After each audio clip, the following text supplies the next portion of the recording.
உங்கள் துக்கம் சந்தோஷமாய் மாறும். இயேசு கிறிஸ்துவின் அன்பு இன்று உங்களை சுத்தமாக்க போகிறது.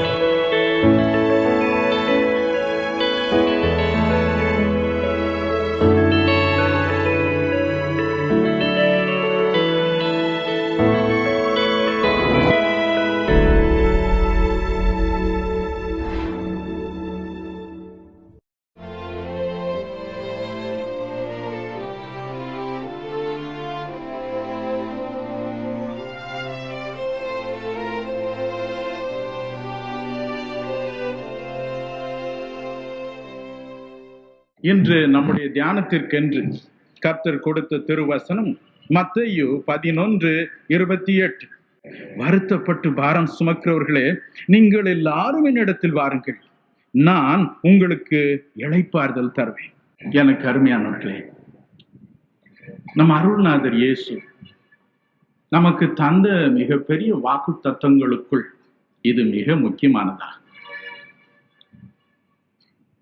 ஒருவேளை நான் உங்கள் ஒவ்வொருவரையும் தனித்தனியே விசாரிப்பேனானால் ஒவ்வொருவரும் ஒரு கவலையை சொல்வீர்கள். இன்று காலை ஆயிரக்கணக்கான இயேசு அழைக்கிறார் பத்திரிகையின் சந்தாதாரர்கள், இன்னும் இந்த காருண்ய கல்லூரியின் ஆதரவாளர்கள், இப்படி பலரை சந்தித்தேன். ஒவ்வொருவரையும் ஒரே ஒரு வினாடி தொட்டு அவர்களுக்காய் பிரார்த்தனை செய்யும்படிதான் நான் போயிருந்தேன். அவர்களுக்கு என் நன்றியை தெரிவிப்பதற்காக அதிக கண்ணீரோடு இந்த அதிகாலையில் எழுந்து நான் பல மணி நேரம் பிரார்த்தனையில் ஈடுபட்டு கொண்டிருந்த பொழுது இயேசு சொன்னார், இன்று அந்த இடத்தில் நீ தொடுகிற ஒவ்வொருவரையும் நான் குணமாக்கப் போகிறேன் என்று. காரணம், இயேசுவுக்கு உங்களை பற்றி அவ்வளவு அக்கறை, அவ்வளவு கவலை, அவ்வளவு பாசம். அவர்கள் ஒவ்வொருவரையும் நான் ஒரே ஒரு வினாடி தான் பார்த்தேன், என் கரங்களை வைத்தேன். எனினும் அந்த ஒரு வினாடியும் சிலர் தங்கள் இருதயத்தை திறந்து, ஐயா, எனக்கு 14 வருடங்கள் ஆயிற்று, குழந்தை இல்லை. இளைஞர்கள் கதறினார்கள், பிரதர், எனக்கு வேலை இல்லை. என் உள்ளமெல்லாம் உருகி போயிற்று, உள்ளமெல்லாம் உடைந்து போயிற்று. எனக்கு அருமையானவர்களே, இன்று மாலையில் நீங்கள் கூட பலவிதமான பாரத்தோடு வந்திருக்கலாம், பலவிதமான கவலைகளோடு வந்திருக்கலாம். ஆனால் இயேசு சொல்கிறார், வருத்தப்பட்டு பாரம் சுமக்கிறவர்களே, நீங்கள் எல்லாரும் என்னிடத்தில் வாருங்கள், ஒருவர் பாக்கி இல்லாமல் வாருங்கள், நான் நிச்சயமாய் உங்களுக்கு இளைப்பாறுதல் தருவேன், சமாதானத்தை தருவேன். எத்தனை இனிமையான ஒரு வாக்கு பாருங்கள். நம்முடைய உள்ளத்தில் பாரத்தை ஏற்படுத்தும் சில காரியங்களையும் அதற்கு கர்த்தர் தரும் பரிகாரத்தை சில வினாடிகள் பார்த்து நாம் பிரார்த்தனைக்குள் செல்வோம். முதலாவதாக சங்கீதம் 38:3-4 வசனங்களை வாசிக்க கேட்போம். உமது கோபத்தினால் என் மாம்சத்தில் ஆரோக்கியமில்லை, என் பாவத்தினால் என் எலும்புகளில் சௌக்கியமில்லை. என் அக்கிரமங்கள் என் தலைக்கு மேலாக பெருகிற்று, அவைகள் பார சுமையை போல என்னால் தாங்கக்கூடாத பாரமாயிற்று. என் அக்கிரமங்களின் தலைக்கு மேலாக பெருகி பெரிய பார சுமையாக மாறிவிட்டது என்று பக்தன் சொல்கிறான். நான் சிறு பையனாய் இருந்த பொழுது தீப்பெட்டி படம் சேர்ப்பது எனக்கு ஒரு பெருத்த ஹாபி. ஒரு நாள் என்னுடைய நண்பன் வீட்டிற்கு போயிருந்தேன். அவன் மிகுந்த சந்தோஷத்தோடு எவ்வளவு படம் சேர்த்து வைத்திருந்தேன் என்று காண்பித்தான். எனக்கு ஒரே கோபமாகிவிட்டது. என்னடா, நம்மளும் சேர்க்கிறோம் இவ்வளவு நாள், இந்த பையன் எவ்வளவு சேர்த்து வச்சிருக்கான். அன்னைக்கு ராத்திரிலாம் தூக்கம் இல்லை. ஒரு திட்டம் போட்டேன். அடுத்த நாள் காலையில பள்ளிக்கூடம் போகும் பொழுது அவங்க வீட்டுக்கு போறேன். அவன் எனக்கு முன்னே பள்ளிக்கூடத்துக்கு கிளம்பி போயிட்டான். அவங்க அம்மா எங்கேயோ உள்ள ஏதோ வேலை செய்துக்கிட்டு இருந்தாங்க. பேசாம அந்த தீப்பெட்டி படம் ஒட்டி வைத்திருக்கிற நோட்டை எடுத்து என் பைக்குல போட்டு ஒரே ஓட்டமா ஓடிவிட்டேன். சிறுவர்களுக்கு பெரிய மகிழ்ச்சி. பிரதரே திருடி இருக்காரியா, நம்ம செய்தா என்ன? நான் அடிக்கடி பிரசங்கத்துல சொல்றது உண்டு, பிஎஸ்சியில 2 தடவை கோட்டை அடிச்சு 3வது தடவை தான் பாஸ் பண்ணேன். இதை வாலிபர்கள் கூட்டத்துல பேசினா வாலிபர்களுக்கு ரொம்ப சந்தோஷம். அவரே 3வது தடவை தானே பாஸ் பண்ணியிருக்காரு, பரவாயில்ல, நமக்கு 3 சான்ஸ் இருக்கு. வீட்டுல அப்பா அம்மா கேட்டா, அட அவரே ஆனானப்பட்ட பிரசங்கியாரே 3வது இடம் தான் பாஸ் பண்ணாரு, என்ன அவசரம் இப்போங்கிறாங்க பசங்க. அதுக்காக சொல்லல தீப்பெட்டி படத்தை திருடி விடாதீங்க நாளைக்கு போய். பள்ளிக்கூடத்துக்கு போனேன். வழக்கம் போலதான் அந்த பையில கொஞ்சம் 2 இட்லி போட்ட ஒரு டிஃபன் கேரியரு, கணக்கு நோட்டு, அந்த நோட்டு அது இருக்கு. ஆனா அன்னைக்கு பாருங்க, அது ரொம்ப கனமா இருக்குது. எனக்கு மனசு வேற பக்கு பக்குன்னு அடிக்குது. யாராவது கிளாஸ் ரூம்குள்ள வந்தா அந்த பையன் தான் வந்து என்ன முறைக்கிறது மாதிரி இருக்கு. சாயந்தரம் ஒரே தலைவலி ஆயிப்போச்சு, தலை வெடிக்கிற மாதிரி ஆயிப்போச்சு, பயம், திகில். உடனே வாத்தியார்ட்ட சொல்லிட்டு வீட்டுக்கு ஓடி போயிட்டேன். பாருங்க, சின்னம் சிறு தவறு, சின்னம் சிறு அக்கிரம செயல் ஒரு பாரத்தை கொண்டு வருகிறது. நாட்கள் செல்ல செல்ல இந்த பழக்க வழக்கங்கள் நம்மில் அதிகமாகிக் கொண்டே போகிறது. முடிவு என்ன ஆயிற்று? என் உள்ளத்தின் ஆழத்தில் சமாதானம் இல்லை, சந்தோஷம் இல்லை. 11/2/55 அன்று வாழ்க்கை கசந்தது. என் அக்கிரம சுமைகள் என் தலைக்கு மேலாக பாரத்தை உண்டு பண்ணின, பெரும் பாரமாய் தோன்றின. ஆகவே என்ன செய்தேன்? இனி இதை சுமக்க முடியாது, நாம் தண்டவாளத்தில், ரயில் தண்டவாளத்தில் விழுந்து சாகலாம் என்றுதான் புறப்பட்டு போனேன். எனக்கு அருமையானவர்களே, அக்கிரம சுமை மனதில் ஒரு பாரத்தை உண்டு பண்ணுகிறது, உள்ளத்தில் இளைப்பாதல் இல்லாமல் போகிறது. நல்ல வேளையாக என்னுடைய சித்தப்பா ஒரு வாழ்க்கையில் குறுக்கிட்டார். சிலுவையில் தொங்கிய இயேசுவை பற்றி எனக்கு சொன்னார். ஏன் இயேசு சிலுவையில் தொங்கினார் என்று கேட்டேன். அவர் சொன்னார், 1 பேதுரு 2:24 பார், அங்கே வேதம் இப்படி சொல்கிறது, நாம் பாவங்களுக்கு செத்து நீதிக்கு பிழைத்திருக்கும்படிக்கு அவர் தாமே தமது சரீரத்திலே நம்முடைய பாவங்களை சிலுவை மேல் சுமந்தார், அவருடைய தழும்புகளால் குணமானீர்கள். இயேசு சிலுவையில் தொங்கியது உன்னுடைய பாவங்களுக்காய், உன்னுடைய அக்கிரம சுமைகளுக்காய் என்றார். ஏசாயா 53:11 சொல்கிறது, அவர் தாமே நம்முடைய அக்கிரமங்களை தாமே சுமந்து கொள்வார் என்று. ஆம் பிரியமானவர்களே, யோவான் 19:17 கூறுகிறது, இயேசு தமது சிலுவையை சுமந்து கொல்கொதா மலைக்கு மேலாய் ஏறி போனார். எதற்காக? சிலுவையில் அடிக்கப்படுவதற்காய். அவர் சுமந்தது வெறும் ஒரு சிலுவை அல்ல, நம்முடைய பாவங்களை சுமந்தார், அக்கிரமங்களை சுமந்தார். நாம் சுமக்க வேண்டிய பாரத்தை அவர் சுமந்தார். நான் என் வீட்டிற்கு திரும்பினேன். என் அறையில் தனித்து என் அக்கிரமங்களை, என் பாவங்களை நினைத்து கதறினேன். நான் இவைகளை செய்தது உண்மை, எனக்கு மன்னிப்பு தாரும் என்று கெஞ்சினேன். இயேசு என் பாவங்களை மன்னித்தார், இளைப்பாறுதலை தந்தார். 31 வருடங்கள் கடந்து போயின. இன்றும் அந்த இளைப்பாறுதல் என் உள்ளத்தில் இருந்து கொண்டே இருக்கிறது. எனக்கு அருமையானவர்களே, போல நமது உள்ளத்தை வாட்டி வதைப்பது உலக கவலை. லூக்கா 21:34 வாசித்து பாருங்கள். உலக கவலைகள் உங்கள் உள்ளத்தை பாரப்படுத்தாதபடி பார்த்துக் கொள்ளுங்கள் என்று இயேசு சொன்னார்.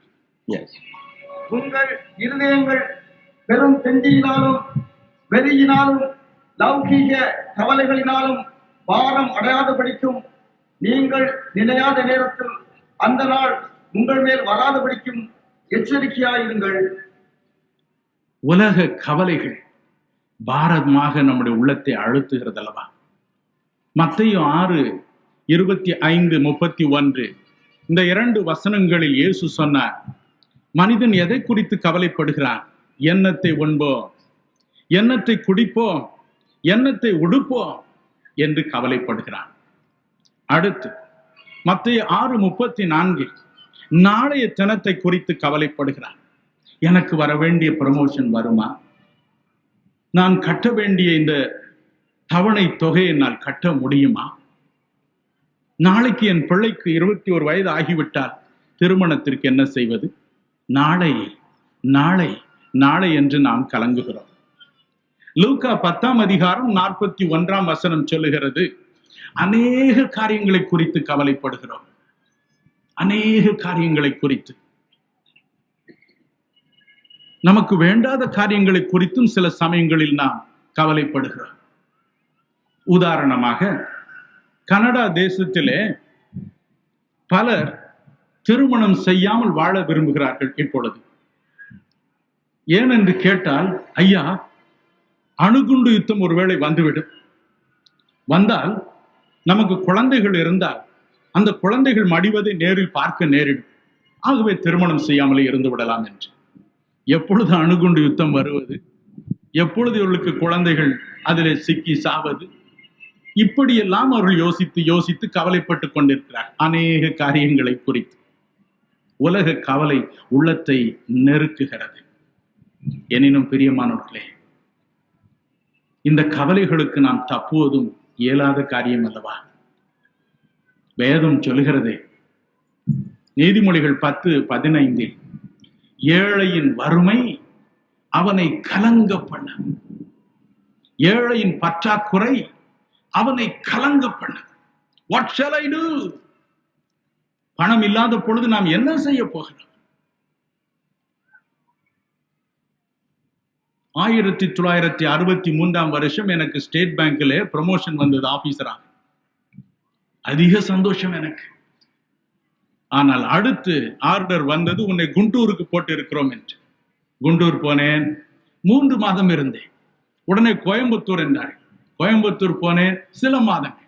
உடனே அங்கிருந்து இன்னொரு இடம், 1.5 மாதம், 2 மாதம், 3 மாதம் என்று ஊர் ஊராக சுற்றி அலைந்தோம். முடிவு என்ன? ஏராளமான கடன். ஒவ்வொரு ஊரிலும் போய் ஏராளம் பணம் கொடுத்து வீடு எடுப்போம், 1.5 மாதத்தில் காலி பண்ண வேண்டும். அந்த பணம் போனதுதான். கடைசி எனக்கு எஞ்சியது என்ன? கடன். இந்த கடனை கொடுத்து தீர்க்க 3 வருஷம் ஆயிற்று. 1963 67 வரை ஒரே பண கஷ்டம், வறுமை. எனக்கு இருந்ததெல்லாம் 4 பேண்ட் தான். என் மனைவி அதை தைத்து தைத்து தைத்து கொடுப்பார். டோபியிடம் போடவும் பணம் இருக்காது. ஆகவே நாங்களே வீட்டில் துவைத்துக் கொள்வோம். பரிதாபமான நிலை. ஏழையின் வறுமை அவனை கலங்க பண்ண. பண கஷ்டம் என்றால் எனக்கு நன்றாக தெரியும். நான் அதை வெறுக்கிறேன். சில மாதங்களுக்கு முன்பு நான் பத்திரிகையில் வாசித்தேன். காலிக்கட், கோழிக்கோடு என்ற இடத்தில் எக்ஸ்பிரஸ் ரயில் ஒன்று வேகமாய் போய்கொண்டிருந்தது இரவில். திடீரென்று டிரைவருக்கு கையும் காலும் ஓடவில்லை. நடுங்கினார், திகைத்தார். காரணம், ரயில் தண்டவாளத்திற்கு எதிரே ஒரு மனிதன் ஓடி வந்து கொண்டிருந்தார். அடுத்தபடியாக அவனுடைய மனைவி கையில் ஒரு குழந்தையோடு ஓடி வந்து கொண்டிருந்தார். அடுத்தபடியாக 4 குழந்தைகள் தண்டவாளத்தில் தாண்டி குதித்தார்கள். ரயில் இன்ஜின் அவர் மீது மோதியது, நசுக்கி கூழாக்கியது. அவள் எழுதி வைத்திருந்தார்கள், வறுமை எங்களை வாட்டுகிறது, எனவே குடும்பமாக தற்கொலை செய்து கொள்ள தீர்மானித்து விட்டோம். குடும்பமாக. நான் யோசித்து பார்த்தேன். ஒருவேளை தகப்பன் குதிக்க தீர்மானித்திருக்கலாம், தாய் குதிக்க தீர்மானித்திருக்கலாம் கை குழந்தையோடு. மற்ற 4 குழந்தைகள் தங்கள் உயிர் போகும் என்று தெரிந்தும் எப்படி அந்த ரயில் இன்ஜினுக்கு முன்பதாக குதித்தார்கள் என்பதை யோசித்து யோசித்து பார்த்தேன்.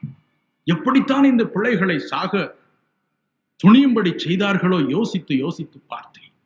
வறுமை கொடியது, வறுமை கொடியது. இதற்கு இயேசு இளைப்பாறுதல் தருவேன் என்று சொல்கிறாரே, முடியுமா அவரா? 2 கொரிந்தியர் 8ஆம் அதிகாரம் 9ஆம் வசனம் சொல்கிறது, அவர் மிகுந்த ஐஸ்வர்யம் உடையவராய் இருந்தும் நமது நிமித்தம் மிகுந்த தரித்திரராய் மாறினார். மிகுந்த ஐஸ்வர்யம் உடையவராய் இருந்தும் வானமும் பூமியும் அதில் நிறையும் அவருடையது என்று சொல்லப்பட்ட பொழுதிலும் நமது நிமித்தம் மிகுந்த தரித்திரரானார். ஆகவே தரித்திரம் என்றால் அவருக்கு தெரியும். நம்மை ஐஸ்வர்யவான்கள் ஆக்கும் படிக்கு அவர் தரித்திரரானார் என்று வேதம் சொல்லுகிறது. கலங்காதிருங்கள். ஐயா, எப்படி இதற்கு வழி? வறுமைக்கு தப்பும் வழி என்ன? வேலையில்லா திண்டாட்டத்திற்கு தப்பும் வழி என்ன? இயேசுவே சொன்னார் மத்தேயு 6:33, முதலாவது தேவனுடைய ராஜ்யத்தை அவருடைய நீதியும் தேடுங்கள், அப்பொழுது நீங்கள் கலங்குகிற இவைகள் எல்லாம் உங்களுக்கு நிச்சயமாய் கூட கொடுக்கப்படும். அவர் சொன்னார், சொன்னதே. லூக்கா 6:38 இயேசு சொன்னார், கொடுங்கள், அப்பொழுது உங்களுக்கு கூட கொடுக்கப்படும். நான் தெய்வ பயத்தோடு தேவனுடைய ராஜ்யத்திற்குரியவளை நாடி நீதியின் பாதையில் நடந்து அதோடு கூட இறைவனுடைய காரியங்களுக்கு தாராளமாய் கொடுத்து தரித்திரருக்கு கொடுத்து தான தர்மம் கொடுத்து வாழ்ந்தார். நாம் கொடுத்ததையெல்லாம் அவர் திரும்ப கொடுப்பார். 10 மடங்கு கொடுப்பார், 1000 மடங்கு கொடுப்பார். ஆதியாகமம் 26:12 விதமாய் வாசிக்கிறோம். ஈசாக்கு என்று தேவனுக்கு பயந்த ஒரு மனிதன் விதை விதைத்தான். தேவன் அதை 100 மடங்கு விளைய செய்தார் என்று. அவனுக்கு விளைய செய்தவர் உங்களுக்கு விளைய செய்ய மாட்டாரா? எனக்கு அருமையானவர்களே, முதலாவது தேவனுடைய ராஜ்யத்தினுடைய நீதியும் தேடுங்கள், அப்பொழுது இவைகள் எல்லாம் உங்களுக்கு நிச்சயமாய் கூட கொடுக்கப்படும். கொடுங்கள், அப்பொழுது உங்களுக்கு கொடுக்கப்படும் என்றார். நம் இருதயத்தை கொடுப்போம், வாழ்வை ஆண்டவர் கொடுப்போம், தெய்வ பக்தியுடன் நடப்போம், அவர் சொன்ன பாதையில் நடப்போம். அதை தவிர அவர் வேறு ஒன்றையும் கேட்கவில்லை. நம்முடைய வருமானத்தின் ஒரு பகுதியை ஆண்டவருக்கென்று, அவருடைய சேவைக்கென்று, அவருடைய ஆலயத்திற்கென்று நாம் கொடுப்போம். அதை 10 மடங்கு திரும்ப கொடுப்பாரா? சில நாட்களுக்கு முன்பு விஜயவாடா என்ற இடத்திலிருந்து ஒரு ஏழை குடும்பம் என்னை பார்க்க வந்தது. அவர்கள் சொன்னார்கள், ஐயா, கடலை மிட்டாய் செய்து விற்று நாங்கள் பிழைத்து வருகிறோம். அந்த வியாபாரத்தில் பெருத்த நஷ்டம். வீடு ஒன்று கட்டினோம், கடன். அந்த வீட்டிற்குள்ளே இருந்த 40,000 ரூபாய் விலை பெரும் மதிப்புள்ள நகைகள் எல்லாம் ஒரே நாளில் திருடர்கள் கையில் அகப்பட்டு பறிபோயிற்று. எல்லாவற்றையும் இழந்து விட்டோம். மிகுந்த கண்ணீரோடு செய்வதறியாது நாங்கள் சென்னைக்கு உங்களை தேடி வந்தோம். கண்ணீரோடு ஜெபித்து அனுப்பினீர்கள். திரும்ப அந்த வியாபாரத்தை ஆரம்பிப்பதற்காக புறப்பட்டு போனோம். சரி, என்ன பெயர் நம்முடைய கடலை மிட்டாய் கொடுப்பது, என்ன லேபிள் படம் போடுவது என்று யோசித்தோம். இயேசுடைக்கார் பத்திரிகை ஒன்றிலே இயேசு ஒரு குழந்தையை வைத்து கொஞ்சி கொண்டிருக்கும் படத்தை போட்டிருந்தீர்கள். அட, இந்த படம் நல்லா இருக்கேன், இதையே போட்டுருவோம் என்று போட்டோம். எல்லாம் சொன்னாங்க, என்னப்பா இந்த இயேசுநாதர் படத்தை போட்டிருக்கியே, இதை பார்த்தாலே ஒருத்தனும் வாங்க மாட்டானே என்று சொன்னார். பரவாயில்லை, அதனால வாங்கட்ட பரவாயில்ல, இந்த லேபிள் தான் போடுவோம் என்று போட்டோம். தேவனுடைய கிருபையினால் ஒவ்வொரு நாளும் வியாபாரம் தழைத்து ஓங்குகிறது. எல்லாரும் அந்த மிட்டாய் தான் வேண்டும் என்று கேட்டு வாங்கி போகிறார்கள் என்றார். அது மட்டுமல்ல, அந்த அம்மாள் சென்னைக்கு திரும்ப வந்து என் கையிலே ஒரு உண்டியலை கொடுத்தார். ஐயா, இந்த உண்டியலை திறந்து எண்ணி அதில் இருக்கும் பணத்தை கொண்டு இந்த ஏழைகளுக்கு கட்டுகிறீர்களே கல்லூரி, அதற்கு வைத்துக் கொள்ளுங்கள் என்றார்கள். அல்லது இந்த சிறப்பு ஊழியத்திற்கு, வானொலி ஊழியத்திற்கு, மற்ற ஊழியத்திற்கு வைத்துக் கொள்ளுங்கள் என்றார்கள். என்னுடைய பொக்கிஷதார் அதை உடைத்து பார்த்தார். அதில் 1300 ரூபாய் இருந்தது. அம்மா, இந்த ரூபாய் எப்படி உங்களுக்கு கிடைத்தது என்று கேட்டேன். நீங்களே கஷ்டத்தில் இருக்கிறீர்களே, எப்படி சேர்த்தீர்கள் என்று கேட்டேன். அவர்கள் சொன்னார்கள், என் வீட்டு எதிரே ஒரு தோட்டம் போட்டேன், அதிலே நல்ல பூக்கள் விளைய ஆரம்பித்தன. நான் நினைத்தேன், இந்த பூக்களை விற்று நான் கர்த்தருடைய ஊழியத்திற்கு கொடுக்க வேண்டும் என்று. ஆகவே இந்த பூக்களை தினமும் கொண்டு போய் விற்பேன், அதனால் கிடைத்த பணம் இது என்றார். பாருங்க, ஏழை மக்கள், ஏழை மக்கள். இந்த 1300 ரூபாய் அவர்களுக்கு இருந்தால் எவ்வளவோ பெரிய காரியம். ஆனால் அவர்கள் சொன்னார்கள், ஐயா, இதை கொடுப்பதினால் நீங்கள் வருத்தப்பட வேண்டாம், எங்களுக்கு கஷ்டம் என்று நினைக்காதீர்கள். இந்த 1300 ரூபாய் கொடுத்தால் எங்களுக்கு 13,000 ரூபாயாவது திரும்ப வரும் வியாபாரத்தில் என்றார்.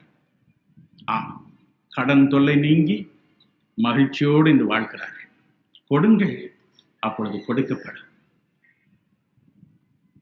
வியாபாரத்தில் உள்ள தொல்லையினால், நஷ்டத்தினால், வேலையில்லாத திண்டாட்டத்தினால் மனம் கசந்து போயிருக்கிறீர்களோ, வாங்கின கடனை எப்படி செலுத்தப் போகிறோம் என்று கலங்கி நிற்கிறீர்களோ, மனம் கலங்காது. இயேசு சொன்னது போல முதலாவது தேவனுடைய ராஜ்யத்தையும் அவருடைய நீதியும் தேடுவான், அவருக்கென்று ஒரு பகுதி அவருடைய சேவைக்கென்று ஆலயத்திற்கென்று கொடுப்பார். அதை கையில் வாங்குவார், திரும்ப கொடுப்பார், 10 மடங்கு அதிகமாய் கொடுப்பார். மனம் கலங்காது. நமக்கு தெரிந்த ஒரு பழைய பல்லவியை பாடுவோமா?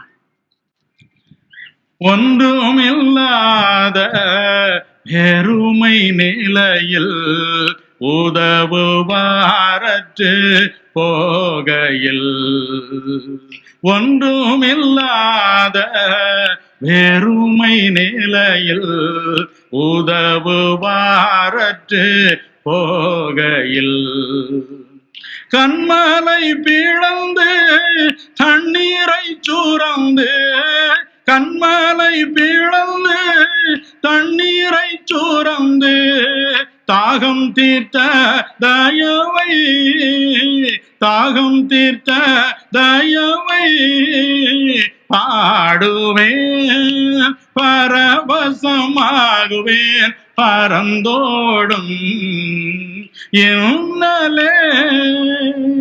நம்முடைய கரங்களை தட்டி மகிழ்ச்சியோடு பாடுவோமா? உண்மையில் இந்த கவலை இன்று மாறட்டும் நம்மை வெற்றி.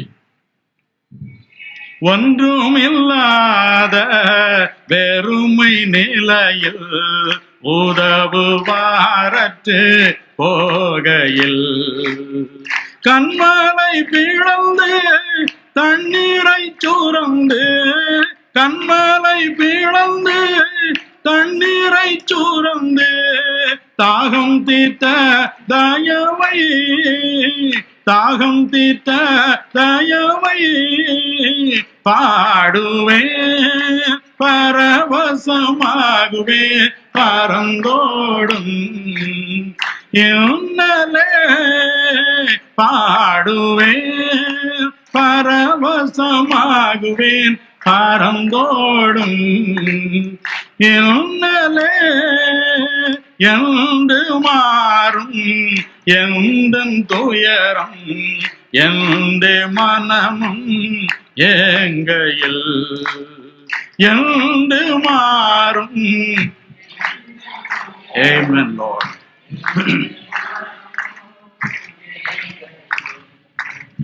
மாறாவின் கசப்பை மதுரமுமாக்கி,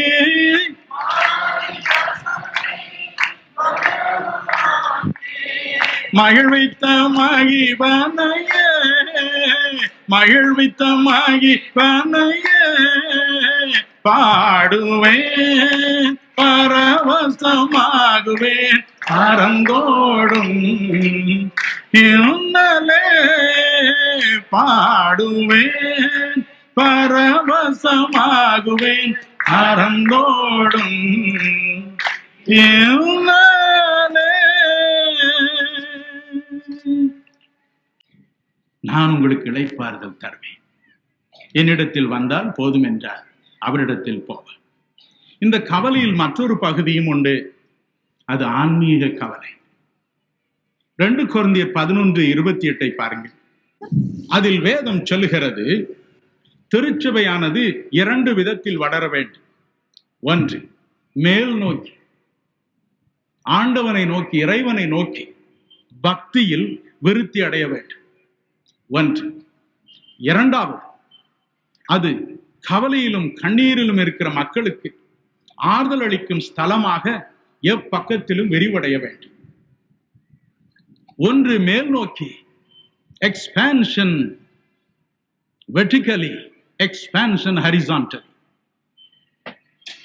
பக்தியில் மேல் நோக்கி இறைவனை நோக்கியும் எல்லா மக்களுக்கும் ஆறுதல் அளிக்கும் ஸ்தலமாக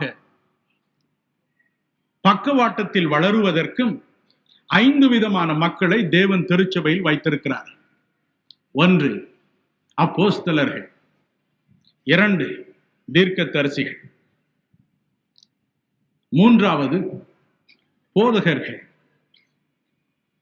4வது, நற்செய்தியாளர்கள். 5வது, மெய்ப்பர்கள். அப்போஸ்தலர்கள் என்ற பதத்திற்கு தேவனால் அனுப்பப்பட்ட சிறப்பு தூதுவர் என்று பொருளாம். Apostle means a special messenger. இறைவனுடைய பிரதிநிதி, தேவனுடைய ஸ்தானாதிபதி.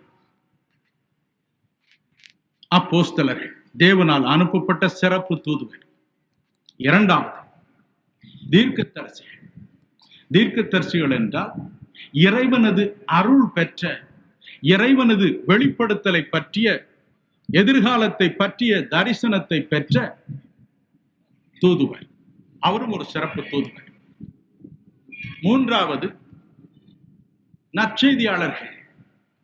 ஏசாயா 52:7 கூறுகிறது, இந்த நற்செய்தியாளர்கள் சமாதானத்தை கூறுகிறார்கள், நல்ல காரியங்களை பற்றி பேசுகிறார்கள்.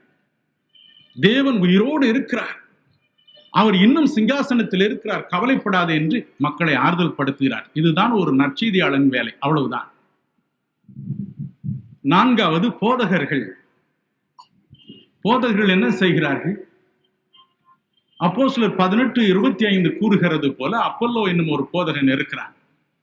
அவன் வேதாகமத்தில், வேத வார்த்தைகளில் சாதுரியவான். அதன் ஆழத்தை கரை கண்டு வேதத்தில் உள்ள சத்தியங்களை மக்கள் எளிதாக புரிந்து கொள்ளக்கூடியதாக போதிக்கிற மனிதன். ஐந்தாவதாக, மேய்ப்பர்கள். ஐயா, எனக்கு பக்தியில் வளர வேண்டும் என்று சொல்லி இறைவனை தேடும் மக்களுக்கு மேய்ப்பனாக இருப்பது, தகப்பனாய் இருப்பது, ஆன்மீக தகப்பனாய் இருப்பது. எபிரேயர் 13:17 வாசித்து பாருங்கள். உங்கள் ஆத்துமாக்களுக்காக உத்தரவாதம் பண்ணுகிறவர்கள் என்று வேதம் சொல்கிறது. திருச்சபையில் அங்கத்தினராய் இருக்கும் ஒரு மனிதன் மோட்சம் போய் சேரும் வரைக்கும் அவனுடைய ஆத்மாவை கண்காணித்து, வழி தப்பாமல் அவனை பாதுகாத்து, சோர்ந்து போகிற வேளையில் அவனை உற்சாகப்படுத்தி, நேர் பாதையில் நடத்தி, அவனுடைய ஆத்மா மோட்சத்திற்கு வரும், நான் கொண்டு வந்து சேர்ப்பேன் என்று தேவனுக்கு உத்தரவாதம் பண்ணுகிறவர்கள் தான் மேய்ப்பர். 5 பேருக்கும் 5 விதமான பணிகள் உண்டு. ஆகவே ஒவ்வொருவருடைய கவலையும் வித்தியாசமானது. மேய்ப்பன் தன் சபையில் இருக்கும் மக்களை பற்றி தான் கவலைப்படுவார். போதகர் எங்கு அழைத்தாலும் செல்வார். ஆனால் அவருடைய நோக்கம் ஆழ்ந்த சத்தியங்களை போதிப்பது எப்படி என்பது. ஒரு நற்செய்தியாளனுடைய கவலை எல்லாம், இதுவரைக்கும் இந்த நற்செய்தியை இளைப்பாறுதல் தருவேன், வருத்தப்பட்டு பாரம் சுமக்கிறவர்கள் என்னிடத்தில் வாருங்கள் என்று இயேசு சொன்ன இந்த செய்தியை இன்னும் அறியாதவர்கள் எத்தனை பேர் உண்டோ அவரிடம் சொல்ல வேண்டுமே என்று துடிப்பது தான் ஒரு நற்செய்தியாளனின் வேலை. அவர் இல்லாமல் ஒரு சபையும் விருத்தி அடையாது, விரிவும் அடையாது. It will sink, it will shrink and finally it will decay. கட்டாயமா ஒரு நற்செய்தியாளனுடைய ஊழியம் சபைக்கு அவசியம். ஒரு தீர்க்கதரிசி, ஒரு அப்போஸ்தலன். ஒரு நாட்டிற்கு ஒரு அப்போஸ்தலன் தான் பொதுவாக இருக்க முடியும். Very rare. We may have millions and millions of evangelists, but only very few of pastors. 2 கொரிந்தியர் 12:12 வாசித்து பாருங்கள். ஒரு அப்போஸ்தலனுடைய குணாதிசயங்களை அங்கு பார்க்கலாம். அவருடைய வார்த்தையிலும் அவருடைய போதகத்திலும் ஒரு வல்லமை. அவருடைய கைகளால் அற்புதங்கள், அடையாளங்கள் நடைபெறுகின்றன. வேத வசனம் அற்புதங்களினாலும் அடையாளங்கள் உறுதிப்படுத்தப்படுகிறது ஒரு அப்போஸ்தலனுடைய ஊழியத்தில். அவன் திருச்சபைகளை புதிய இடங்களில் கட்டுகிறான். அந்த மக்களை ஆழ்ந்த அனுபவத்திற்குள் நடத்துகிறான். ஆனால் தீர்க்கதரிசிகளோ மக்களுக்கு ஆறுதல் அளிக்கிறவர்களாய் இருக்கிறார்கள். அப்போஸ்தலர் 13:42-45 வரை வாசித்து பாருங்கள். அவர்கள் ஆறுதல் அளிக்கிறார்கள், மக்களுக்கு ஆறுதலை சொல்லுகிறார்கள், மக்களுக்காக கண்ணீர் வடிக்கிறார்கள். எல்லா ஜாதி, இன, மத பேதம் இன்றி எல்லாருக்காகவும் கண்ணீர் வடிக்கும் ஒரு மனிதனே தீர்க்கதரிசி. 1 ராஜாக்கள் 17:20-22 வரை உள்ள வசனங்களை வாசித்து பாருங்கள். ஒரு ஏழை விதவையின் குழந்தைக்காய் எலியா தீர்க்கதரிசி அழுது புலம்புகிறார். 1 சாமுவேல் 15:11-35 16ஆம் அதிகாரம் 1ஆம் வசனம் வரை வாசித்து பாருங்கள். சவுல் என்ற ஒரு அரசனை தேவன் தள்ளிவிட்ட பொழுது அவனுக்காய் மனம் கசந்து அழுதார் சாமுவேல் தீர்க்கதரிசி. தேவனே இறங்கி வந்து சாமுவேலிடம் கேட்டார், சாமுவேல், எவ்வளவு நாள் இந்த ஒரு மனிதனுக்காய் நீ அழப்போகிறாய் என்று. அவ்வளவு அழுகை, அவ்வளவு கண்ணீர். அதுதான் ஒரு தீர்க்கதரிசியின் குணம். எரேமியா தீர்க்கதரிசியின் புத்தகம் 9ஆம் அதிகாரம் 1ஆம் வசனத்தை வாசித்து பாருங்கள். எரேமியா தீர்க்கதரிசி ஒரு தேசத்திற்காகவே புலம்புகிறார். இஸ்ரவேல் தேசத்திற்காய் புலம்புகிறார். ஐயோ, என் தேசத்தின் மக்கள் பஞ்சத்தில் வாடுகிறார்கள், தண்ணீரின்றி வாடுகிறார்கள், எதிரிகள் அவர்களை நெருக்குகிறார்கள். ஐயோ, என் தலை தண்ணீரும், என் கண்ணீர் ஊற்றுமாய் இருந்தால் எவ்வளவு நலமாயிருக்கும். என் ஜனமாகிய குமாரத்திற்காக நான் இரவெல்லாம் புலம்புவேனே என்று அவர் சொல்கிறார். ஆகவே ஒரு தீர்க்கதரிசி எந்த பேதமும் இன்றி தன்னிடம் வரும் மக்களுக்காய் புலம்பி அழுகிறார். எலிசா தீர்க்கதரிசியிடம் நாகமான் வந்தார். நாகமானுக்கும் எலிசாவின் தேவனுக்கும் சம்பந்தம் இல்லை. எனினும் அவனுக்காய் கண்ணீர் வடித்தார். அவன் குஷ்டரோகம் நீங்கியது. என் தகப்பனே, என் தகப்பனே என்றான் அவன். எனக்கு அருமையானவர்களே, அதுதான் ஒரு தீர்க்கதரிசியின் ஒளி, கண்ணீர் வடிப்பது, ஆறுதல் சொல்வது. ஆகவே இந்த 5 வித ஊழியமும் அவசியம். எங்களுக்கு மேய்ப்பர்கள் இருக்கிறார்கள் போதும் என்று யாரும் சொல்ல முடியாது. போதகர்கள் இருக்கிறார்கள் சமாளித்துக் கொள்ளும் என்று சொல்ல முடியாது. தேவனுடைய வல்லமை இல்லாவிட்டால் பிரச்சனைகளை சமாளிக்க முடியாது. நற்செய்தியாளன் இல்லாவிட்டால் ஒரு நாளும் சபை வளரவே வளராது. அப்போஸ்தலர்கள் இல்லாவிட்டால் ஆழ்ந்த அனுபவத்திற்குள் திருச்சபை நடத்த முடியாது. ஒரு கடினமான ஒரு சூழ்நிலை வரும் பொழுது, பிரச்சனை வரும் பொழுது அதை சமாளிக்க யாராலும் முடியாது.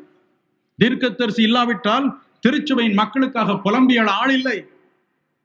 இறைவனுடைய ஆசீர்வாதம் இறங்க முடியாது. Somebody has to intercede. Somebody has to shed tears. Somebody has to bear the cross again. அதற்காகவே கர்த்தர் தீர்க்கதரிசிகளை எழுப்புகிறார், நற்செய்தியாளர்களை எழுப்புகிறார். அருமையானவர்களே, பல தேவனுடைய ஊழியர்களின் வீட்டில் எப்பொழுதாவது தங்குவதுண்டு. கிளாடி ஈஸ்வராஜ் என்று ஒரு வடநாட்டில் ஊழியம் செய்த ஒரு பக்தனை அறிவேன். அவரின் வீட்டிலே தங்குவார். இரவு 12-1 மணி வரை பேசிக் கொண்டிருப்பார். அதிகாலையில் 4-4:30 அவருடைய சப்தம் கேட்கும். வெளித்து பார்த்தால் முழங்கால் நின்று அழுவார். அவர் அநேக இடங்களில் சின்னம் சிறு சபைகளை கட்டியிருந்தார். அவருடைய தேவைகளுக்காய் புலம்பி அழுவார். கடைசியில் அவர் மரிப்பதற்கு சில வாரங்களுக்கு முன்பு சில சின்னம் சிறு சபைகளை பார்வையிட்டார். ஒரு சபைக்கு தேவையான பணம் இல்லை என்பதற்காக தன்னுடைய விலையுயர்ந்த அக்காடினை கொடுத்து விட்டார். ரயில்வே ஸ்டேஷனுக்கு வந்தார். மற்றொரு சபை போதகர் வந்து கேட்டார். அவருக்கு தன்னுடைய வாட்சை கலட்டி கொடுத்து விட்டார். அந்தோ இந்த பாரம் அவருடைய உள்ளத்தை நெருக்க சில வாரங்களுக்குள் பரிதாபமாய் இறந்து போனார். இப்படி பலர் உண்டு. பவுல் சொன்னார், ஒவ்வொரு திருச்சபையை பற்றிய பாரம் என் உள்ளத்தை நாள்தோறும் ஒடுக்குகிறது, நான் கண்ணீர் வடிக்கிறேன் என்று. அருமையானவர்களே, ஒவ்வொரு நாளும் ஆயிரக்கணக்கான கடிதங்கள் எனக்கு மக்களிடமிருந்து வருகின்றன. ஒரு நாளில் 4700 கடிதம் வந்து சேர்ந்தது. கண்ணீர் கண்ணீர் கண்ணீரின் மத்தியில் தான் நான் வாழ்கிறேன் ஒவ்வொரு நாளில். எங்களுடைய கொடிய விபத்திற்கு பிறகு மனதிலும் வேதனை, உடலிலும் வேதனை. 2 கைகளும் ஒடிந்ததே. என் மனைவிக்கு கழுத்து ஒடிந்ததே. என்னுடைய அண்ணன் மகனுக்கு முதுகு ஒடிந்ததே. மிகுந்த வேதனை உடலிலும் உள்ளத்திலும். ஒரு நாள் என் நண்பர் ஒருவர் டெலிபோன் பண்ணினார். எனக்கு மிகவும் அருமையானவர். அவர் சொன்னார், பிரதர், திருச்சியிலே என்னுடைய மைத்துனர் கொடிய பஸ் விபத்தில் சிக்கி சீரியஸ் என்று தந்தி வந்திருக்கிறது. நான் போகும் வரை உயிர் பிழைக்கட்டும் என்று மற்றொருடன் சொல்லி எனக்கு தொலைபேசியில் சொல்ல சொல்லியிருந்தார். எல்லா வலியும் எனக்கு மறந்து போயிற்று. கதறி அழுதே, சுவாமி, அந்த இளம் வாலிபனின் உடல் பிழைக்க வேண்டும், உயிர் பிழைக்க வேண்டும், தயவு செய்து எடுத்து விடாதிரும் என்று கதறி அழுதே. நாட்கள் கடந்தன. அவர் வேலூர் ஆஸ்பத்திரியில் கொண்டு வந்து போட்டார்கள். அவளோடு போன் பண்ணி கேட்டேன், எப்படி இருக்கிறான் என்று. அவள் சொன்னார், உயிர் பிழைத்தது, ஒரு ஆபரேஷன் செய்தோம் என்றார்கள். என்ன ஆபரேஷன் என்று. அவருடைய வலது கை பலமாய் அடிபட்டதினால் வலது கையில் பெருவிரல் தவிர 4 விரலையும் எடுத்து விட்டார்கள் என்றார். என் மனம் எனக்குள் உடைந்தது. நான் கதறி அழுதேன். ஐயோ, 4 விரல் இல்லாமல், வலது கையில் 4 விரல் இல்லாமல் அவர் எப்படி இந்த உலகில் வாழ்வார்? இன்றும் நான் அவனுக்காய் புலம்பி அழுகிறேன். அதுதான் என் வாழ்க்கை. டியர்ஸ், கண்ணீர். அதற்காகவே இயேசு என்னை அழைத்தார். ஒவ்வொரு நாளும் நீங்கள் எழுதும் கடிதங்கள் என் உள்ளத்தை உடைக்கின்றன. It breaks my heart. உங்களுக்காய் புலம்பி அழுவதே என் ஒளியம். அதற்காகவே கிறிஸ்தனை தெரிந்து கொண்டார். பவுல் சொன்னார், ரோமருக்கு எழுதும் பொழுது, ஐயோ என் ஜனங்கள் ஆண்டவரை கண்டடையட்டும், இல்லையானால் நான் சபிக்கப்படட்டும் என்றார். கலாத்தியர் 4:19, என் சிறு பிள்ளைகளே, நீங்கள் கிறிஸ்துவை கண்டடைய மாட்டீர்கள், உங்களுக்காக நான் கற்ப வேதனைப்படுகிறேன். அவர் பெரிய அப்போஸ்தலன். அவர் தன் அனுபவத்தை எழுதுகிறார். அப்படி ஒரு அனுபவம் எனக்கு இல்லாமல் போனார். ஏழை மக்களாகி உங்களுக்காக கண்ணீர் வடிப்பதிலே என் நாட்களை செலவழித்து வருகிறேன். ஒவ்வொரு நாளும் என் காதில் பல குரல்கள் தொலிக்கின்றன. ஒரு நாள் ஒரு சிறுவன் வெளிநாடு ஒன்றிலிருந்து போன் பண்ணினான். அவன் தன் பெற்றோருக்கு ஒரே பையன். அவன் சொன்னான், uncle, I am dying. I am dying. பொல்லாத கேன்சர் நோய் என்னை பிடித்து விட்டது. வலியை எனக்கு தாங்க முடியவில்லை. Uncle, I am not able to bear the pain. Do something. என் உள்ளத்தை உடைத்தது. இன்றும் அந்த குரலின் காதில் விழுந்து கொண்டே இருக்கிறது. Uncle, I am not able to bear the pain. ஆம் பிரியமானவர்களே, இயேசு சொன்னார், என்னிடத்தில் வாருங்கள், நான் உங்களுக்கு இளைப்பாறுதல் தருவேன்.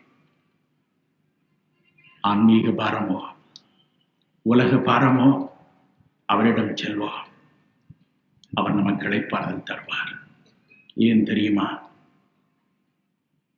மத்தேயு 27:46 சொல்கிறது, இயேசு சிலுவையில் தொங்கினார். இந்த சிறுவனை போல அவரும் கதறினார், என் தேவனே, என் தேவனே, ஏன் என்னை கைவிட்டி?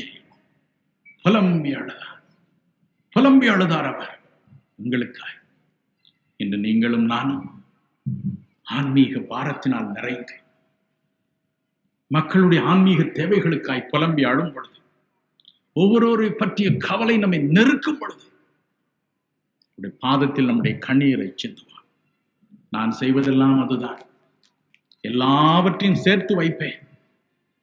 2 நாள் 3 நாட்கள் உணவு அருந்தாமல் அவருடைய பாதத்தில் காத்திருப்பேன். புலம்பி அழுவேன். இயேசு வருவார். ஏன் அழுகிறாய்?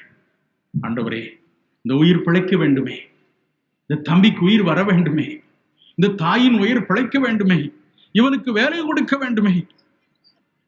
இயேசு சொல்வார், அப்படியே செய்கிறேன், அப்படியே செய்கிறேன், கவலைப்படாதே. அதுதான் உங்களுக்கு அற்புதத்தை கொண்டு வருகிறது. என் அப்பனுடைய வார்த்தை, அருள்நாதரின் வார்த்தை, கவலைப்படாதிருங்க. கடைசியாக யோபு என்ற ஒரு பக்தன் புலம்பி அழுதான். யோபு 3ஆம் அதிகாரம் 26வது வசனத்தில், எனக்கு இளைப்பாறுதல் இல்லை. வாசிக்க கேட்போம். எனக்கு சுகமும் இல்லை, இளைப்பாறுதலும் இல்லை, அமைதலும் இல்லை, எனக்கு தத்தளிப்பே நேரிட்டது. எனக்கு இளைப்பாறுதல் இல்லை, எனக்கு தத்தளிப்பே நேரிட்டது. யோபுவின் புஸ்தகம் 7ஆம் அதிகாரம் 20வது வசனத்தை வாசித்து பாருங்கள். அங்கே அவன் புலம்பி அழுகிறான், தேவனே, என்னை நீர் எனக்கே பாரமாக வைத்தது என்ன? நான் எனக்கே பாரமாகிவிட்டேன், நான் எனக்கே பாரமாகிவிட்டேன் என்று புலம்பி அழுகிறான். எப்படி ஐயா அவன் தனக்கே பாரமாக மாறிவிட்டான்? ஏன் எனக்கு இளைப்பாறுதல் இல்லை என்று அவன் புலம்பி அழுகிறான். யோபின் புஸ்தகம் 1ஆம் அதிகாரம் 14 17 வரை உள்ள வசனங்களை வாசித்து பாருங்கள். ஒரே நாளில் அவனுடைய சொத்து, சுதந்திரம், ஆடு மாடு முழுவதும் அழிந்தது. 18 19 வசனங்களை வாசித்து பாருங்கள். அவனுடைய 10 குழந்தைகளும் ஒரே நாளில் வீடு இடிந்து விழுந்து மரித்து போயின. மனம் கசந்து அழுதான். அழுது கொண்டிருக்கும் வேளையில் யோபு 2ஆம் அதிகாரம் 7ஆம் வசனம் சொல்லுகிறது போல திடீரென்று உடலில் எரிபந்தமான கொப்புளங்கள் தோன்றின. உடையை கழற்றி எறிந்து சாம்பலில் உட்கார்ந்தான். ஓடு ஒன்றை எடுத்து சுரண்டி கொண்டு உட்கார்ந்தான். மனம் கசந்து அழுதான்.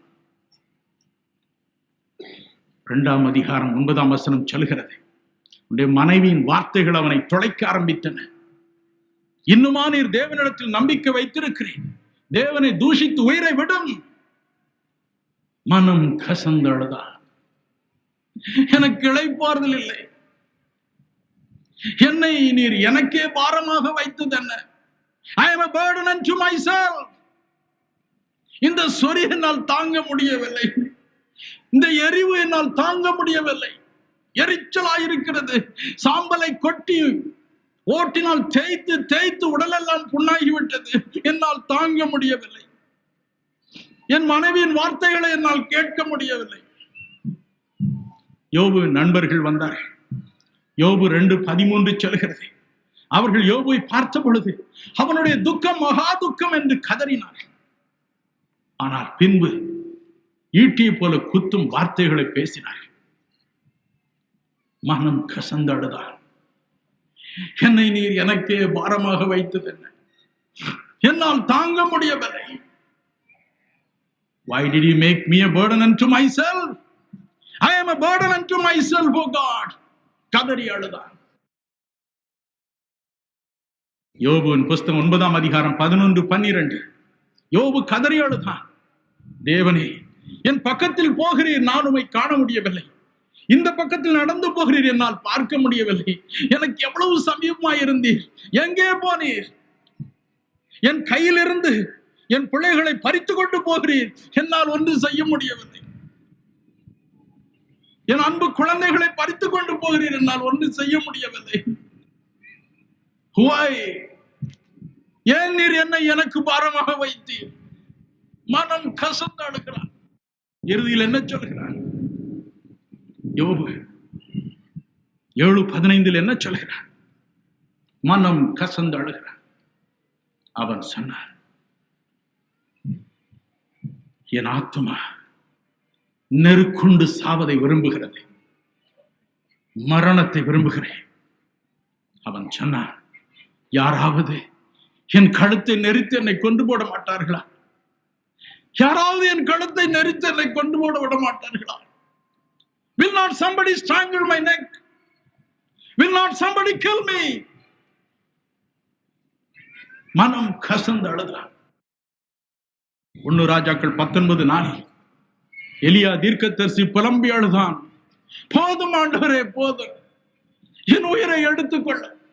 I am unable to bear this agony. நீர் என்னை எனக்குத்தானே பாரமாக வைத்தது என்ன?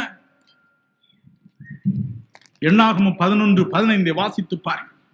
மோசே எனும் தீர்க்கதரிசி புலம்பி அழுதான். தேவனே, எனக்கு ஒரே ஒரு உதவி செய்யும், தயவு செய்து என் உபத்திரவத்தை நான் காணாதபடிக்கு என்னை கொன்று போடும். இந்த பாரத்தை நான் சுமக்க முடியவில்லை. Please Lord, kill me. That is the greatest help you can do. Kill me now. மனம் கசந்து அழுதான். என்னையே எனக்கு ஏன் பாரமாக வைத்தீர்? என்னையே எனக்கு பாரமாய் வைத்தீர்? மே மாதம் 21ஆம் தேதி விபத்தில் சிக்கிய பொழுது எங்கள் 3 பேரையும் ஒரு ஆஸ்பத்திரியில் கொண்டு போட்டார். என் அருமை குழந்தையோ வரவில்லை. என் மகளை காணோம். மனம் கசந்தாடுதே. அவள் அன்றே மரித்து போனாள் என்று எனக்கு தெரியவில்லை. மனம் கசந்தாடுதே. 40 நாள் அழுதே. ஆண்டவரே, நீர் என்னை ஏன் கொன்று போடவில்லை? Why you did not kill me? Why you did not kill my wife? ஏன் எங்களை இன்று எங்களுக்கு பாரமாக வைத்தீர்? ஏன் எங்களை எனக்கு பாரமாக வைத்தீர்? ஏன் என்னை எனக்கு பாரமாக வைத்தீர்? நான் மரித்திருந்தால் எவ்வளவு நலமாயிருக்கும். என் குழந்தை பிழைத்திருக்கலாமே. ஏன் என்னை நீர் கொன்று போடவில்லை? உபவாசம் பண்ணி அழுதே. இதுதான் என்னுடைய ஜெபம். நான் எனக்கு பாரமானேன். மனம் கசந்து அழுதே. என் துயரத்தில் இன்னும் எனக்கு இருக்கும் மகனையும் என் தகப்பனரையும் மறந்து போனேன். ஒரு நாள் என் மகன் கதறி அழுதார். அம்மா, நீங்களும் அப்பாவும் போயிருந்தால் நானும் தாத்தாவும் அநாதைகளா இந்த உலகில் நின்றிருப்போம் என்று. என் அருமை சகோதரர்களே, வெறும் சுவிசேஷத்தை பிரசங்கிப்பது சுலபம், அல்லது பிரசங்கியாமல் நான் பக்தனாய் வாழ்கிறேன் என்று சொல்வது சுலபம். இயேசு சொன்னார், ஒருவன் என்னை பின்பற்ற விரும்பினால், ஒருவன் உண்மையாக என்னை பின்பற்ற விரும்பினால் அவன் தன் சிலுவையை எடுத்து தினமும் என்னை பின்பற்ற கடவுள். இயேசு ரட்சிக்கிறார் என்று சுலபமாய் பிரசங்கித்து அற்புதங்கள் அடையாளங்கள் யாதொன்றையும் செய்யாமல் இறைவனோடு நெருங்கி வாழாமல் ஊழியம் செய்வதில் எந்த தொந்தரவும் இல்லை. Absolutely no problem. ஒரு உபத்திரம் உங்களுக்கு இராது, நிம்மதியா இருக்கலாம். ஆனா நான் கிறிஸ்துவை போல வாழ வேண்டும், ஒரு தீர்க்கதரிசியாய் வாழ வேண்டும், மக்களுடைய வேதனைக்காக கண்ணீர் வடிக்க வேண்டும், அவருடைய துயரத்தை என்னுடைய துயரமாக எடுத்து நான் புலம்ப வேண்டும் என்று நீங்கள் விரும்புகிறீர்களோ, என்று இயேசுவை போல அவரிடத்தில் காணப்பட்ட வல்லமையின் வாழ்க்கையில் காணப்பட வேண்டும், அற்புதங்களை அடையாளங்களை நான் பார்க்க வேண்டும், இயேசுவின் நாமத்தில் முடவர்கள் நடக்க வேண்டும், குருடான கண்கள் திறக்க வேண்டும், குஷ்டரோகிகள் சுகமடைய வேண்டும் என்று நீங்கள் விரும்புகிறீர்களோ, அன்று உங்களுக்கு தொல்லை வந்தது. சிலுவை உங்கள் கழுத்தில் வைக்கப்படும். ஆயுள் முழுவதும் வேதனை தான், சஞ்சலம் தான், கண்ணீரில் கதறி தடுமாறினோம். இறுதியில் இயேசுவிடமே நான் சென்று ஒவ்வொரு நாளும் இதே கேள்விதான், ஏன்? அமெரிக்காவில் இருந்து ஓரல் ராபர்ட்ஸ் என்ற பக்தன் ஒரு கடிதம் எழுதியிருந்தார். ஐயா, உங்களுக்கு நேரிட்ட விபத்தை பற்றி கேள்விப்பட்டேன். என் அன்பு சகோதரனே, சகோதரியே, இதே பாதையில் தான் நானும் கடந்து போனேன். அவருடைய ஊழியத்தின் உச்சக்கட்டத்தில் அவருடைய மகள், அன்பு மகள், மருமகன் இருவரும் விமான விபத்து ஒன்றில் சுக்கு நூறாக பீத்து எரியப்பட்டு கொல்லப்பட்டார்கள். அவர் கேட்டார், ஏன் என் குழந்தை இப்படி பரிதாபமாய் மரிக்க வேண்டும்? அவர் எழுதினார், இதே கேள்வித்தான் நீங்கள் கேட்பீர்கள் என்று எனக்கு தெரியும், ஆனால் பதில் வராது. நேரத்தை வீணாக்காதீர்கள், பதில் வராது. ஆனால் ஏதோ ஒரு விதத்தில் உங்களுக்கு சமாதானம் தருவார், ஏதோ ஒரு விதத்தில் இளைப்பாறுதல் தருவார். எனக்கு அருமையானவர்களே, ஜூன் 29 காலையில் நாங்கள் ஜெபித்துக் கொண்டிருந்த பொழுது இறைவனுடைய பிரசன்னம் அந்த இடத்தில் இறங்கியது. அந்த இடத்தில் தேவாதி தேவன் வந்து இறங்கினார். பல நிமிட நேரம் எங்களோடு பேசினார். ஒரு காரியத்தை சொன்னார், அவர் உங்களுக்கு போதும், அவர் உங்களை ஆறுதல் படுத்துவார், தேர்தல் படுத்துவார், மக்களை ஆறுதல் படுத்த உங்களை நடத்துவார். இந்த வார்த்தை எங்களை அதிகமாய் ஆறுதல் படுத்தியது. இன்னும் பல காரியங்களை எங்களோடு பேசினார். இறைவனின் குரல் எங்களை ஆறுதல் படுத்தியது. வருத்தப்பட்டு பாரம் சுமக்கிறவர்களே, நீங்கள் எல்லாரும் என்னிடத்தில் வாருங்கள், நான் உங்களுக்கு இளைப்பாறுதல் தருவேன் என்று சொன்னவர் உங்களையும் ஆறுதல் படுத்துவார். உங்களுக்கு அருமையானவர்களை இழந்து விட்டீர்களோ, மனம் உடைந்து விட்டீர்களோ, இனி வாழ்வதில் பயனில்லை என்று மனம் தளர்ந்து விட்டீர்களோ, ஏதோ ஒரு விதத்தில் உங்களை ஆறுதல் படுத்துவார், உங்களை தேர்தல் படுத்துவார். ஒரு புதிய இளைப்பாறுதலை தருவார். மனம் கலங்காதிருங்க, மனம் கலங்காதிருங்க. உங்கள் கண்ணீரை துடைத்துக் கொள்ளுங்கள். அருமையானவர்களே, இன்று இரவு நம் அருள்நாதர் நமக்கு ஆறுதல் தேர்தல் செய்கிறவராய் நம் மத்தியில் நின்று கொண்டிருக்கிறார். நம்முடைய பாரம் என்ன? என்ன பாரம் நமக்கு? ஒரு வினாடி அவருடைய சமூகத்திலே நம்முடைய பாரங்களை சொல்வோமா? அவர் வந்து இப்பொழுது உங்களை அணைப்பார், உங்களை முத்தமிடுவார், உங்கள் தேவைகளை எல்லாம் இப்பொழுது தருவார். ஒரு இளைப்பாறுதலை தந்துதான் உங்களை அனுப்ப போகிறார். கவலைப்படாதீங்க. ஒரு வினாடி நான் முழங்கால் படியிட்டு கர்த்தரிடம் நம் குறைகளை சொல்வோமா? கண்ணீரோடு ஜெபிப்போம். சுவாமி, அக்கிரம சுமை பாரமாய் என் தலைக்கு மேலாக பெருகிற்று என்று பக்தன் சொன்னான். அவனுக்கு மன்னித்து விடுதலை அருளினீரே, இளைப்பாறுதலை அருளினீரே அப்பா. மனது உருகி ஏழை மக்கள் மீது அன்பு வைத்து பாசம் வைத்து கர்த்தாவே அவர்களை விடுதலை செய்யும் சாமி, விடுதலை செய்யும். எல்லா மது அருந்தும் பழக்கத்தை உண்டு பண்ணும், அந்த ஆசையை உண்டு பண்ணும் பொல்லாத பிசாசின் சக்தியை இயேசு கிறிஸ்துவின் நாமத்தில் நான் இப்பொழுது சபிக்கிறேன். அது ஒவ்வொரு உடலையும் மனதையும் விட்டு வாழ்க்கையை விட்டு வெளியே வரும்படிக்கு நான் வற்புறுத்துகிறேன், கட்டாயப்படுத்துகிறேன். இயேசு சுவாமி, Lord, let it come out in Jesus name, in Jesus name. இயேசுவின் நாமத்தில் இந்த பொல்லாத கெட்ட பழக்க வழக்கங்களை மனதில் உள்ளத்தில் உண்டு பண்ணும் பிசாசின் சக்திகளை சபிக்கிறேன். Thank you Lord. எல்லா மந்திர தந்திர சக்திகளையும் தங்கள் உடலில் வரவழைத்துக் கொண்டு பிதாவே பலவிதமான தாயத்துகளை நம்பி வாழ்கிற மக்களுக்காக ஜபிக்கிறேன். அவைகளில் இருந்து அவருக்கு ஒரு விடுதலையை தாரும். இயேசு கிறிஸ்துவின் நாமத்தில் அந்த தீய சக்திகளின் வல்லமைகளை நான் சபிக்கிறேன். அவைகள் இப்பொழுது உடலில் இருந்து வெளியே வரட்டும் என்று நான் கட்டளை கொடுக்கிறேன். ஆசீர்வதியும், ஆசீர்வதியும் சாமி, ஆசீர்வதியும் அப்பா. உடைந்து போன உள்ளங்களை ஆறுதல் படுத்தும், தேர்தல் படுத்தும் சுவாமி. தெய்வமே, இன்று முதல் அவர் வாழ்க்கையிலே ஒரு தூய்மை வரட்டும், ஒரு பரிசுத்தம் வரட்டும். இன்று முதல் பிதாவை பழைய பழக்க வழக்கங்கள் விட்டு நீங்கட்டும். இனி ஒரு நாளும் அவர்களை தொடக்கூடாது சுவாமி. கர்த்தருடைய ஆவி எங்கேயோ அங்கே விடுதலை உண்டு என்று கர்த்தருடைய ஆவி நமது மத்தியிலே உலாவிக் கொண்டு இருக்கிறார். ஆகவே கட்டாயம் உங்களுக்கு இன்று இரவு விடுதலை உண்டு, கட்டாயம் இன்று இரவு விடுதலை உண்டு. உங்கள் நோய்கள் இருக்கும் இடங்களில் உங்கள் கைகளை வைத்துக் கொள்ளுங்கள். இல்லையானால் உங்கள் மார்பில் உங்கள் கைகளை இப்பொழுது வைத்துக் கொள்ளுங்கள். இயேசு இப்பொழுது உங்களை சுகமாக்குவார். இப்பொழுதும் பிதாவே, ஒவ்வொரு உடலிலும் உடைய வல்லமை பாய்ந்து செல்வதாக.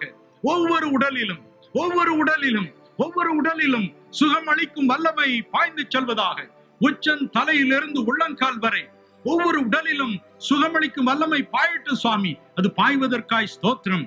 முது பிள்ளைகளை விடுதலை செய்வதற்காய் ஸ்தோத்திரம். தெய்வமே, வேலை இல்லையே என்று புலம்பி நிற்கிற மக்களுக்காய் ஜபிக்கிறேன்.